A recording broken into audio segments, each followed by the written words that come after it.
এমন ভাবে মালিকগিরি বের করে দিয়েছে, যাদেরকে এই দেশের ভাড়াটিয়া মনে করত তারা সম্মান নিয়েছিল, আছে, ভবিষ্যতেও থাকবে ইনশাআল্লাহ।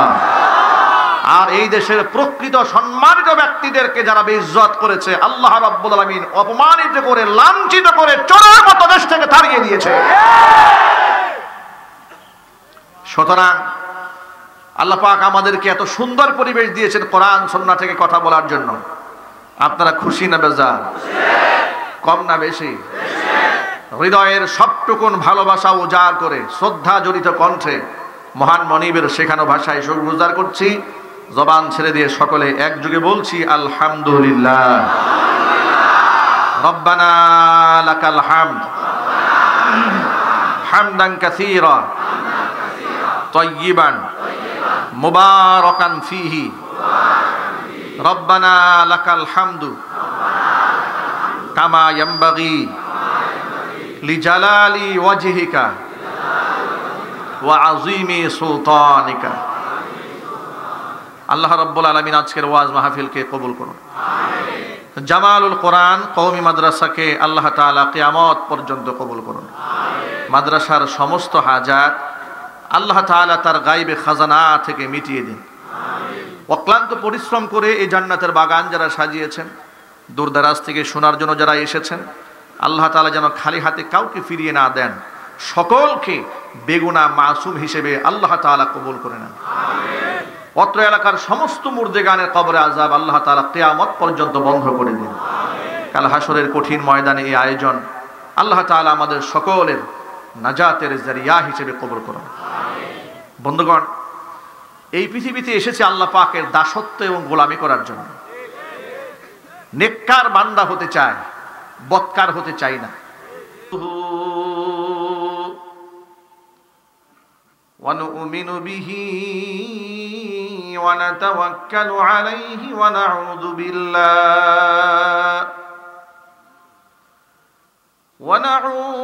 বিল্লাহি মিন শুরুরি আনফুসিনা ওয়া মিন সাইয়্যাতি আ'মালিনা। من يهده الله فلا مضل له ومن يضلله فلا هادي له ونشهد أن لا إله إلا الله وحده لا شريك له ونشهد أن سيدنا ونبينا وحبيبنا وشفيعنا ومولانا محمدا عبده ورسوله الذي أرسله بالحق بشيرا ونذيرا وداعيا إلى الله بإذنه وسراجا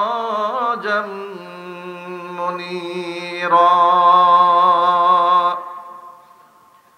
أما بعد فأعوذ بالله من الشيطان الرجيم. بسم الله الرحمن الرحيم.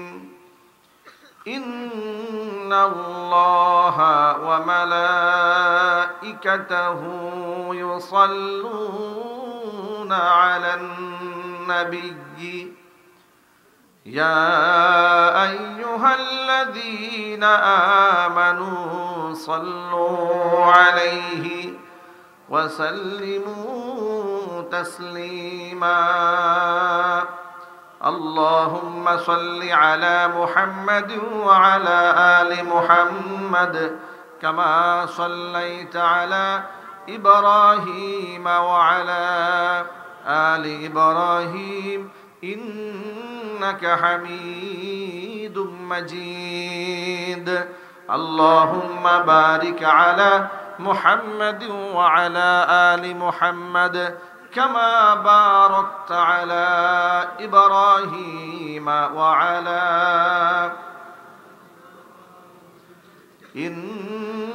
ইন্নাকা হামিদুম মাজিদ। মোহাব্বতে প্রাণ খুলে সকলে মিলে কিছুক্ষণ জিকির করুন, লা ইলাহা ইল্লাল্লাহ। অপারেটর ভাই একটু স্টেজ মনিটর আওয়াজ দিন, এই দুটোতেই। লা ইলাহা ইল্লাল্লাহ, লা ইলাহা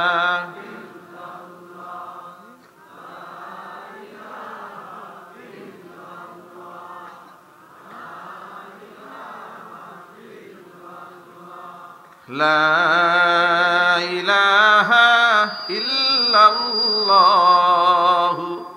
মুহাম্মাদুর রাসূলুল্লাহ সাল্লাল্লাহু আলাইহি ওয়াসাল্লাম। ঈমানের পথে অবিচল থেকে আমার মরণ যেন হয়। ঈমানের পথে অবিচল থেকে আমার মরণ যেন হয়। তোমারই কাছে মিনতি আমার,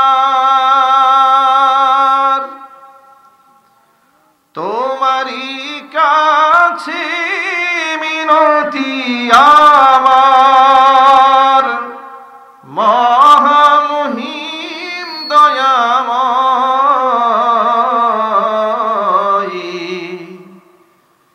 ঈমানের পথে অবিচল থেকে আমার মরণ যেন হয়। ঈমানের পথে অবিচল থেকে আমার মরণ যেন হয়।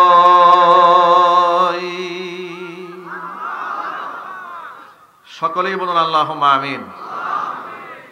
ঐতিহ্যবাহী গাজীপুর জেলার অন্তর্গত গাজীপুর বোটবাজার মুখ্য সরণি জামালুল কোরআন কওমি মাদ্রাসা কর্তৃক আয়োজিত হাফেজ ছাত্রদের পাগড়ি প্রদান উপলক্ষে বার্ষিক ওয়াজ মাহফিলের শেষ অধিবেশনের সম্মানিত সভাপতি, আলেম ওলামাদের অত্যন্ত প্রিয় পাত্র, ব্যক্তিগতভাবে আমারও যিনি অত্যন্ত শ্রদ্ধাভাজন আলহাজ captain Harunur Rashid Chowdhury double MA, pilot ও কাস্টমস অফিসার অবসরপ্রাপ্ত, হযরত শাহজালাল আন্তর্জাতিক বিমানবন্দর ঢাকা। আল্লাহ রাব্বুল আলামিন তার নেক হায়াত দারাজ করুন। আলেমদের প্রিয় ভাজন হয়ে থাকা এটা আল্লাহর কাছে মাকবুল হওয়ার এটা বড় একটা আলামত। সাহাবায়ে কেরাম রাদিয়াল্লাহু তাআলা আনহুম আজমাইন, তাদের মধ্যে উসামা ইবনে যায়েদ রাদিয়াল্লাহু তাআলা আনহু রাসূলের নাতি হয়, পালক পুত্র যায়েদ রাদিয়াল্লাহু তাআলা আনহুর ছেলে। তার উপাধি ছিল হিব্বু রাসূলিল্লাহি সাল্লাল্লাহু আলাইহি ওয়াসাল্লাম। তিনি ছিলেন রাসূলের ভালোবাসার পাত্র।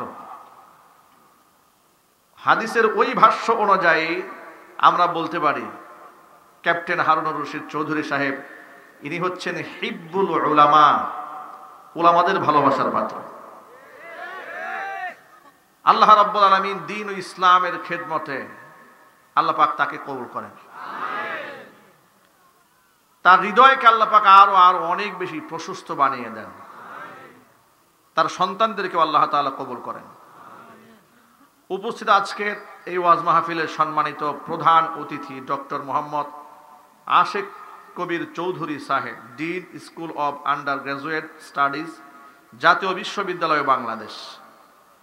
এমন একজন সম্মানিত মেহমানকে আজকে ওয়াজ মাহফিলে পেয়ে আমরা নিজেরা পুলকিত অনুভব করছি এবং আমরা তাকে অন্তরে অন্তঃস্থল থেকে মোবারকবাদ জানাচ্ছি।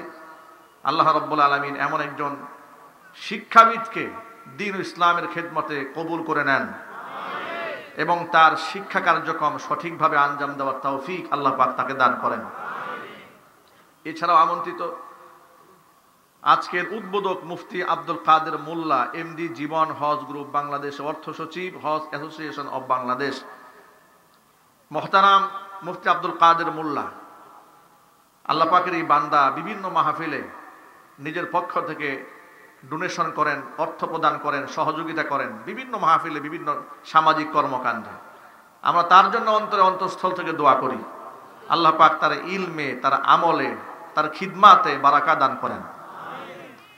এছাড়াও আমন্ত্রিত বিশেষ অতিথিবৃন্দ, হাজারাত উলামায়ে কেরাম, মুরব্বিয়ান এযাম, অত্র এলাকা এবং পার্শ্ববর্তী এলাকার বিভিন্ন প্রান্ত থেকে ছুটে আসা দিন দরদি, ইমানদার, পরহেজগার, মুত্তাকি মুসলিম ভাইয়েরা, পর্দার অন্তরালে অবস্থানরত আমাদের সকলের শ্রদ্ধাভাজন পর্দানিশীন মা এবং বোনেরা, মহান আল্লাহ রব্বুল আলামিনের দরবারে আলিশানে লাখ কোটি শুকরিয়া আদায় করছি যে মহান মনিব জগদ্দল পাথরের মতো চেপে বসা এক দাপট এবং ক্ষমতাধর স্বৈরাচারীর জুলুম থেকে, নির্যাতন থেকে, শোষণ থেকে, জুলাই আগস্টের বিপ্লবের গণ অভ্যুত্থানে আল্লাহ রব্বুল আলামিন আমাদেরকে নতুন বাংলাদেশ উপহার দিয়ে স্বৈরাচারীর কবল থেকে আমাদেরকে মুক্ত করে দিয়েছেন।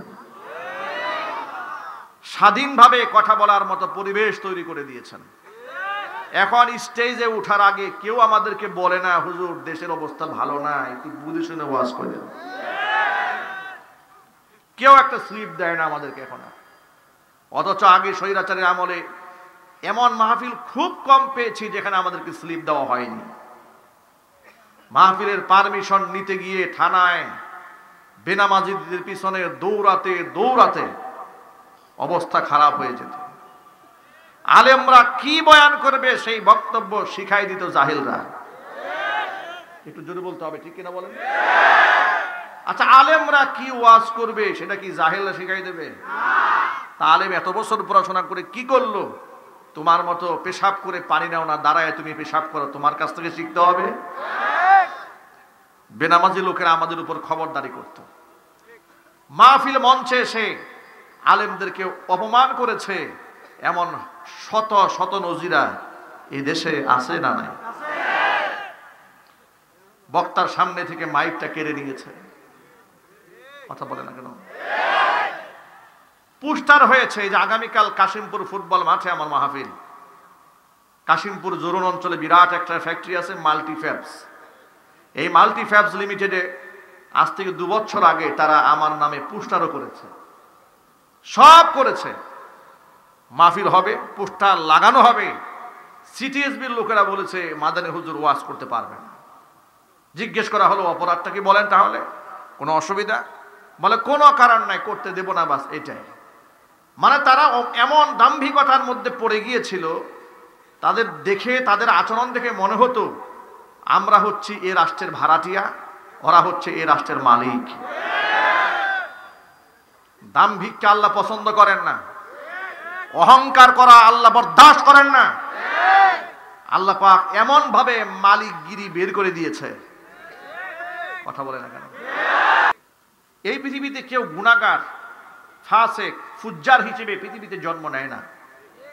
নবী করিম সাল্লাল্লাহু আলাইহি ওয়াসাল্লাম বলেছেন, কুল্লু মাউলুদিন ইউলাদু আলা ফিতরাতিল ইসলাম। প্রতিটি নবজাতক শিশু যারা জন্মগ্রহণ করে, কেউ কাফির হয়ে জন্মগ্রহণ করে না, কেউ নাস্তিক হয়ে জন্মগ্রহণ করে না, কেউ মুশরিক হয়ে জন্মগ্রহণ করে না। ইল্লা আন্না আবাওয়াইহি, জন্মগ্রহণ করে আলা ফিতরাতিল ইসলাম, ইসলামী ভাবাপন্ন হয়ে, তাওহীদের উপর ভিত্তি করে তাদের জন্ম হয়। কারণ আলামে আরওয়াহে আল্লাহ পাক সকল রূহকে লক্ষ্য করে যখন বলেছিলেন আলাস্তু বিরাব্বিকুম, আমি কি তোমাদের রব নই, প্রতিপালক নই? তারা সকলে বলেছিল ক্বালু বালা, নিশ্চয় আপনি আমাদের রব। এর মানে আলামে আরওয়াহে আমরা রূহের জগতে যখন ছিলাম আল্লাহকে রব হিসেবে আমরা স্বীকৃতি দিয়েছি। এই পৃথিবীতে যখন আমরা আসি তখন আমরা বেগুনা মাসুম হয়ে রবের স্বীকৃতি নিয়ে আমরা দুনিয়াতে আসি। কিন্তু ইল্লা আন্না আবাওয়াইহি, তবে তার বাবা মা, ইউহাব্বিদানিহি ওয়া ইউমাজ্জিসানিহি ওয়া ইউনাসসিরানি, তার বাবা মা তাকে ইহুদি বানায়, বাবা মা সন্তানকে খ্রিস্টান বানায়, বাবা মা সন্তানকে মূর্তি পূজারী বানায়, অগ্নি পূজারী বানায়। এই সমাজ মানুষকে নষ্ট করে দেয়, কথা বলতে হবে ঠিক কিনা? এজন্য কোন নবজাতক শিশু যদি মুশরিকের ঘরেও জন্ম নেয়, বালেগ হওয়ার আগেই ব্যক্তি যদি মারা যায়, তাহলে সে জাহান্নামী হবে না, সেই ব্যক্তি জান্নাতি হবে। যত ভাইরা এখানে এসেছেন, আল্লাহর নবী সাল্লাল্লাহু আলাইহি ওয়াসাল্লাম বলেছেন, মানুষ যেহেতু আল্লাহর ফিতরাত, দ্বীনের ফিতরাতের উপর জন্মগ্রহণ করে দুনিয়াতে আসে, সুতরাং তার পরিবেশ তাকে নষ্ট বানিয়ে দেয়, বাবা মা নষ্ট বানিয়ে দেয়। বাবা মা তার জন্য জান্নাতের ওসিলা হয়ে যায়, বাবা মা তার জন্য জাহান্নামের কারণ হয়ে দাঁড়ায়। আজকে আমাদের সন্তানেরা মাথার মধ্যে পাগড়ি পেয়েছে, 30 পারা কোরআনকে তারা হিফজ করেছে। আমার ভাষায় আমি বলবো, ধন্য মায়ের ধন্য সন্তানরা 30 পারা কোরআনের হাফেজ হয়। এই পৃথিবীতে যত হাফেজ কোরআন রয়েছে, কোরআনের ধারক এবং বাহক রয়েছে, তারা আল্লাহর কাছে এতটাই সম্মানিত আর মর্যাদার পাত্র। তারা যখন রাস্তায় হাঁটে, পৃথিবীর সম্মানিত ব্যক্তিদেরকে, রাজা বাচ্চাদেরকে লাল গালিচা সংবর্ধনা দেওয়া হয়, আর হাফেজ কোরআনরা রাস্তায় যখন হাঁটে, ফেরেশতারা রহমতের ডানাগুলা কার্পেট হিসেবে পায়ের নিচে বিছিয়ে দেয়। কোরআন হচ্ছে সম্মানের প্রতীক। হাফেজ সাহেব কত সুন্দর করে তিলাওয়াত করেছেন। মনে রাখবেন, বিশুদ্ধভাবে দক্ষতার সাথে যারা কোরআন তিলাওয়াত করে, নবী করিম সাল্লাল্লাহু আলাইহি ওয়াসাল্লাম বলেছেন, আল মাহিরু বিল কোরআনি মা'আস সাফারাতিল কিরামিল বাররা। দক্ষতার সাথে বিশুদ্ধভাবে যারা তিলাওয়াত করে, তাদের মর্যাদা এতটা উপরে, নৈকট্যপ্রাপ্ত ফেরেশতাদের সমতুল্য তারা হয়ে যায়। ওয়াল্লাযী ইয়াকরাউল কোরআনা ওয়া ইয়াতাআতাউ, যারা ধাক্কায় ধাক্কায় ঠেলে ঠেলে কোরআন পড়ে, ওই সমস্ত ব্যক্তিরা কষ্ট হওয়ার পরেও ওয়াহুয়া শাক্কুন আলাইহি, তারপরেও কোরআন ছাড়ে না, তাদের কষ্ট হয়। আল্লাহর হাবিব বলেছেন, কষ্ট হওয়া সত্ত্বেও যারা কোরআন পড়া বাদ দেয় না, কষ্ট করেও কোরআন পড়ে, লাহু আজরান, আল্লাহ পাক ওই বান্দা বান্দির আমল নামার মধ্যে আল্লাহ ডাবল সওয়াব লিখে দেন। কোরআনে কারীমের তিলাওয়াতের আমল করবেন। আজকে আমাদের সংসারে সুখ নাই, সমৃদ্ধি নাই, ডিভোর্সের সংখ্যা বেড়েছে, তালাকের সংখ্যা বেড়েছে, পরকিয়া বেড়েছে, ধর্ষণ বেড়েছে। কথা বলতে হবে ঠিক কিনা বলেন? কি নাই আমাদের বলেন? আজ থেকে 50-52 বছর আগে লোক সংখ্যা কম ছিল, জনসংখ্যা কম ছিল, অভাব ছিল, অনটন ছিল। মানুষ, আমারও ছোটবেলার কথা মনে আছে, গ্রামগঞ্জে যখন আমরা থাকতাম, মানুষ এতটা খেতে পারতেন না, এতটা পড়তে পারতেন না। এখন গ্রামগঞ্জে মানুষেরা সুন্দর খাচ্ছে, পড়ছে, উঠা বসা করছে। এত কিছু থাকার পরেও কেন সমাজের মধ্যে ডিভোর্সের সংখ্যা বাড়বে? কেন তালাকের সংখ্যা বাড়বে? আগে খেয়ে না খেয়ে স্বামীর সাথে মাঠে ঘাটে মহিলারা দিনের বেলায় প্রচন্ড রোদ্রে কাজ করেছে। কৃষক স্বামীর জন্য খাবার মাথায় করে বহন করে শেষ পর্যন্ত পৌঁছে দিয়েছে। এত কষ্টে জীবিকা নির্বাহ করেছে, সংসার করেছে, 5-7টা সন্তানের জনক জননী হয়েছে। সংসারে এত অভাব থাকার পরও তালাক হয়নি, ডিভোর্স হয়নি।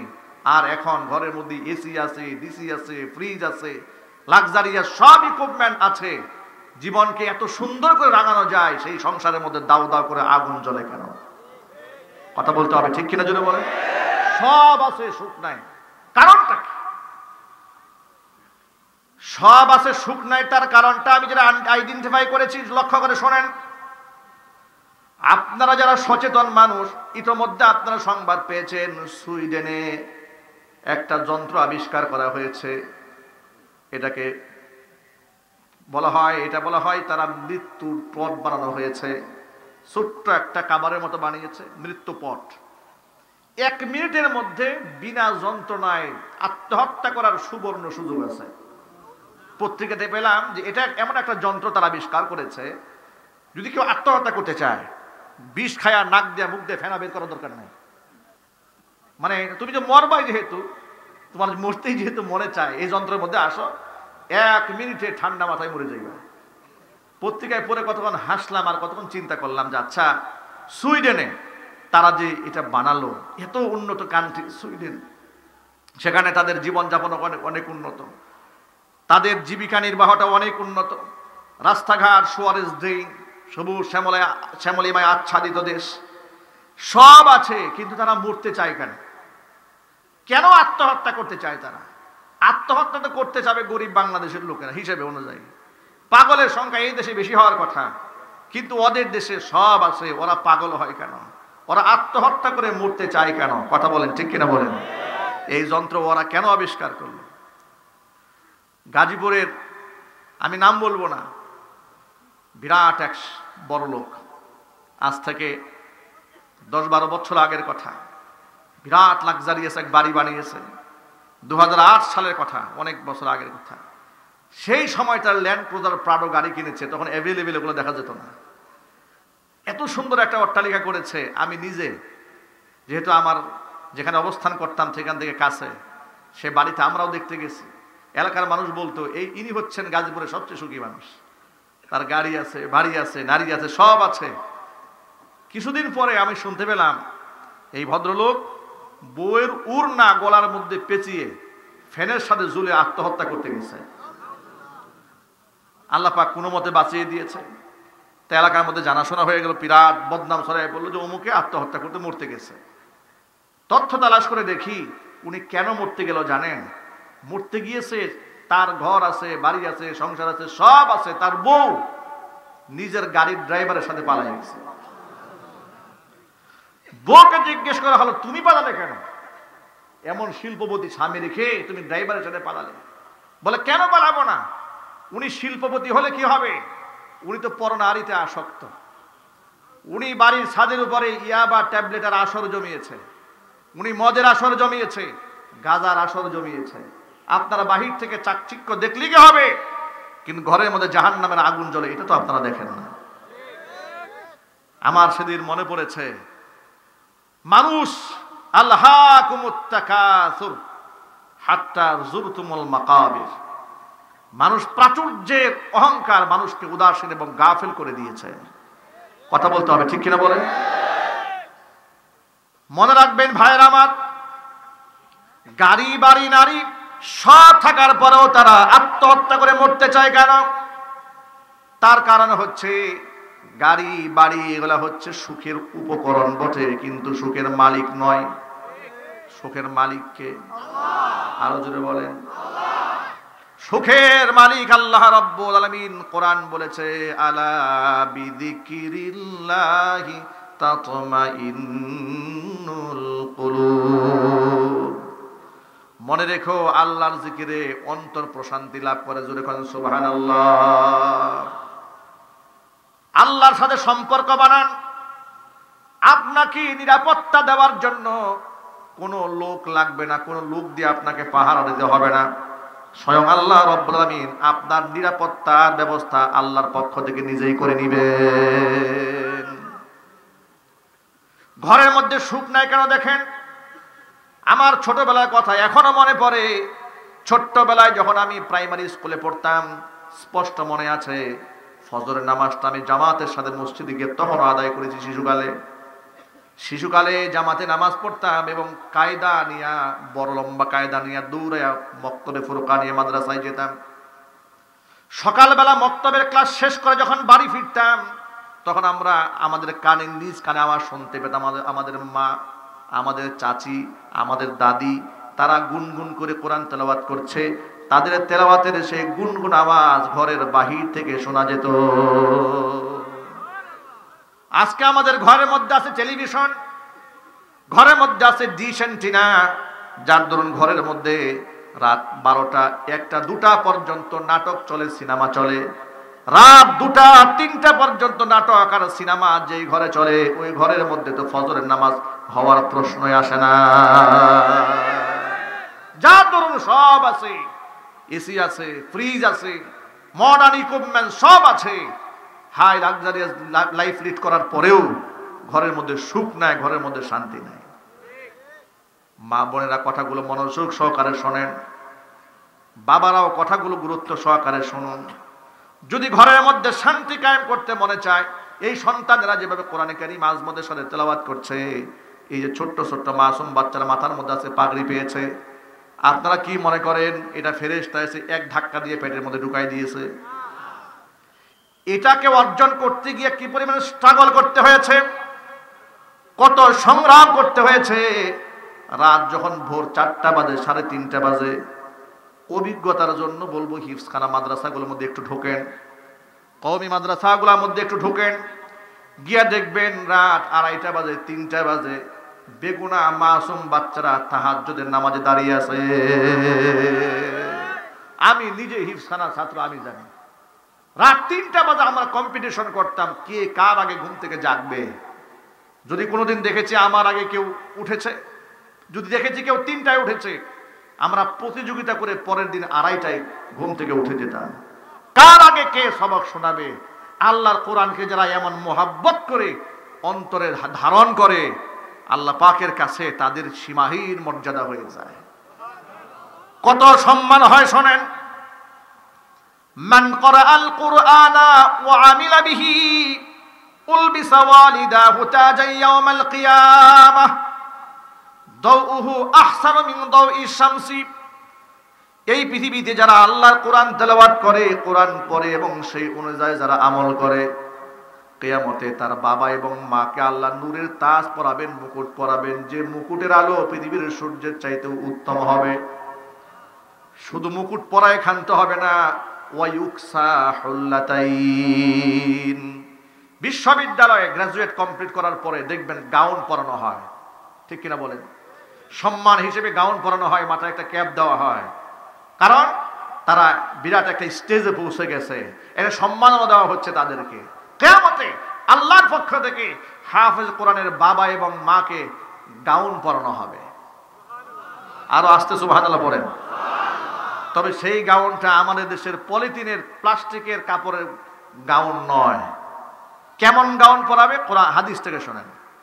আল্লাহ নবী বলেন ওয়ায়ুকসা হুল্লাতাইন, এমন গাউন, এমন পোশাক এদেরকে পরানো হবে লা তাকুমু লাহুমাদ দুনিয়া, এত দামি সেই পোশাকের মূল্য হবে, নবীজি বলেছেন গোটা পৃথিবী বিক্রি করলেও সেই পোশাকের মূল্য দেওয়া যাবে না। বাবা মারা এই পোশাক পরে খুব প্রাউড ফিল করতে থাকবে, গর্ববোধ করতে থাকবে এবং অবাক হবে, বিস্মিত হবে। তারা জিজ্ঞেস করবে বিমা কাসাইতানা, আল্লাহ কি আমল করলাম এই এত দামের পোশাক আমাদেরকে তুমি পরালে, কি করেছে দুনিয়াতে? ফায়ুকালু লাহুমা, আল্লাহর পক্ষ থেকে জবাব দেয়া বলা হবে বিআখযি ওয়ালাদিকুমাল কোরআন, তোমাদের সন্তানরা কোরআন পড়েছিল আর তোমরা সন্তানদেরকে কোরআনের ধারক এবং বাহক বানিয়েছিলে বিধায় আজকে তোমাদেরকে এই সম্মানের পোশাক পরিয়ে দেওয়া হলো। এমন সম্মাননা আল্লাহর পক্ষ থেকে আমাদের পেতে মনে চায় না ভাই? কার পেতে মনে চায়? হাত দেখে তো কার কার মনে চায়? আল্লাহ তুমি আমাদের সকলকে সম্মানিত করো, আমাদের ঘরে ঘরে 30 পারা কোরআনের হাফেজ তৈরি করে দাও, জোরে কোন আমিন। ছোট্টবেলাতে 11-12 বছর বয়সে আমি নিজে হাফেজ হয়েছি। মনে আছে সারা জীবনে নাম ধরে লোকেরা আমাদেরকে খুব কম ডেকেছে। বয়স 11, লোকেরা কি বলতো জানেন? হাফেজ সাহেব এদিকে আসেন। সুবহানাল্লাহ বলেন। সাহেব বলতো 11 বছর বয়স আমাদেরকে। মসজিদে গিয়েছি, নামাজে পেছনে দাঁড়িয়ে আছি, কেউ দেখেছে মুসল্লিরা, এরকম টেনে আসতো, হাফেজ সাহেব আপনি পেছনে দাঁড়িয়েছেন কেন? ছোট মানুষ তো, পেছনে দাঁড়ায় আছি, যদি আবার ধমক দিয়ে কেউ পাঠাইয়ে দেয়। এক মসজিদে গিয়েছি নামাজ পড়তে, কাশিমপুরে, তখন আমি ছোট, আমি হিফজ শেষ করে ফেলেছি, তো তারা তো আর চিন্তা না যে আমি হাফেজ হয়েছি। সামনের কাতারে বড় বড় মুসল্লিদের সাথে আমি আসরের নামাজে দাঁড়িয়েছি। পুরা কাতার কমপ্লিট হওয়ার পরে এক মুরব্বী আমাকে টান দিয়ে পিছনে দিয়ে দিয়েছে। ছোট মানুষ সামনে দাঁড়াইছো কেন? নামাজে দাঁড়ানো অবস্থায় আমাকে টেনে পিছনে দিয়ে দিয়েছে। তুমি ছোট মানুষ সামনে দাঁড়াইছো কেন?